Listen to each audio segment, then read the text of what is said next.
आरी यारी खोला भन्ज्याङवारी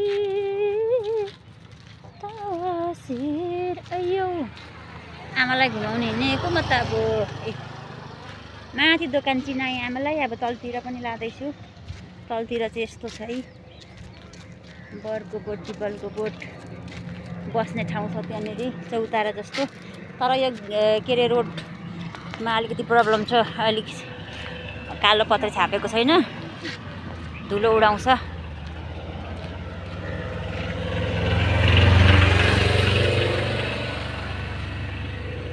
यता चाहिँ यस्तो छ है वरिपरि गाउँघरहरू हेर्नु गाइजहरू यो कुन ठाउँ होला फोनमा बोल्दै हिँडेको यो चाहिँ पिपलको बोट ठुलो पिपलको बोट छ हेर्नु होला गाइज यहाँ दसैँ तिहारमा पिङ हुन्छ मेरो आमालाई चाहिँ आज म घुमाउनु लाँदैछु बस्दा बस्दा खुट्टा कुचिन्छ भनेर हिँडाउँदैछु आउनु है आमा यतापट्टि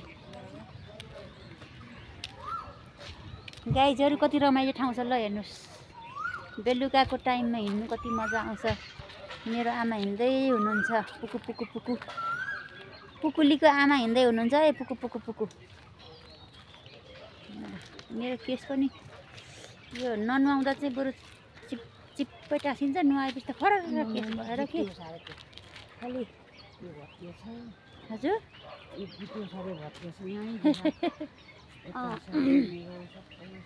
राम्रो लाग्यो मम्मी ठाउँ राम्रो लाग्यो म त बहुत राम्रो लाग्यो आउनु यहाँ चौता ए यता त बाटो छैन रहेछ आउनु यतैबाट आउनु है मेरो पछि पछि मेरो आमा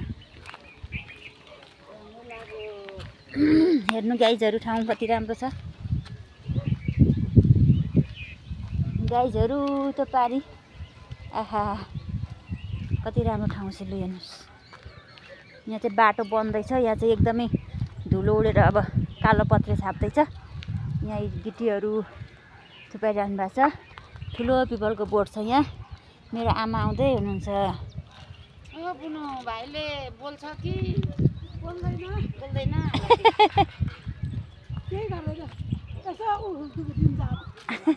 हाय डग माइला बेलुका उयो डुल्नु हिँडेको होला उहाँको माथि उक्लिन्छ केही पनि नगर है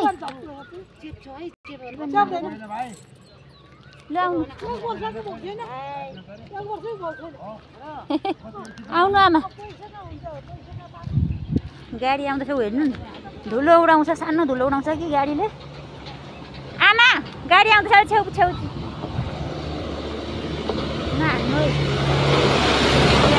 धुलो धुलो आमा धुलो हेर्नु गाइज यो रोड कहिले बनिसक्छ त है आउनु है मेरो आमालाई आज घुमाउनु हिँडेको धुलो धुलो छ है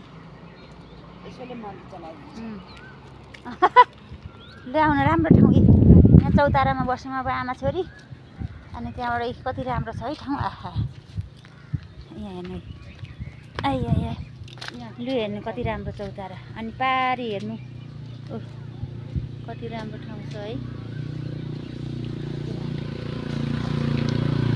कति राम्रो ठाउँ छ है चौतारा आहा यस्तो राम्रो ठाउँ ल हाम्रो आमा चौतारामा बस्नु जानु हुँदैछ ल आमा बस्नुहोस् चौतारामा गीत पो गाउनु थाल्नुभयो कोही चौतारीमा राम्रो गीत गाउनु त मम्मी गाइदिनु त गाइजहरूलाई चौतारीमा फेरि पनि भेटौँ है नानो ये चौतारीमा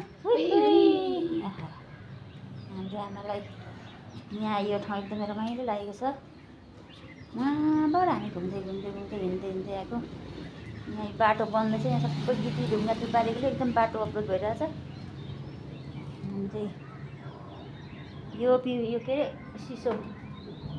सिसौको बोट सिसौ कि अशोकको बोट के को बोट हो यो सिसो नै हो खै के हो कस्तो राम्रो छ है किन यस्तो जान्थ्यो सिसो त अर्को पो जान्छ खै त्यही त सिसो होइन अशोकको बोट भन्छ अशोक के को भन्छ खै के को बोट भन्छ पारीतिर गाउँ हेर्नुहोस्, यो कुन गाउँ होला? लु गाइजहरू भनिदिनु। यति राम्रो ठाउँमा छौँ हामी। यस्तो राम्रो ठाउँमा घुम्नु पाउनु त मान्छेको भाग्य हुनुपर्छ।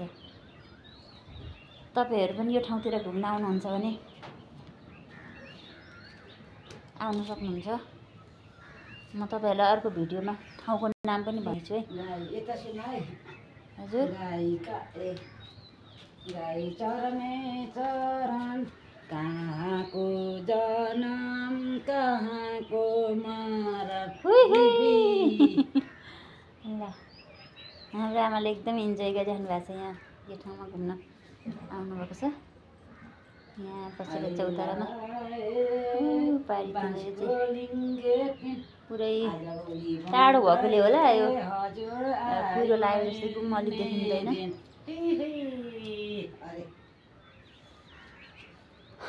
ओके, अहिलेलाई यति नै। म फेरि अर्को भिडियोमा हजुरहरूलाई यो ठाउँको नाम पनि भन्नेछु है। घुम्न आउनु सक्नुहुन्छ। यस्तो रमाइलो ठाउँ छ।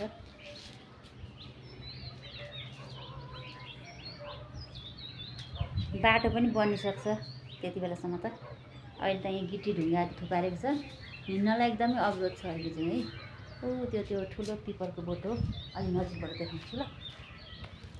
त्यो पिपलको बोट एकजना दिदीले चाहिँ त्यहाँ डगलाई ल्याउनु भएको छ वकिलमा।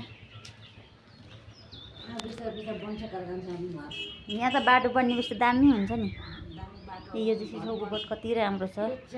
चौतारा कति राम्रो छ। यहाँ बसेर पारीतिर हेर्न पाइन्छ। मेरो आमा यहाँ बसिरहनु भएको छ। एकदमै सबैतिर रमिराख्नु भएको छ है त।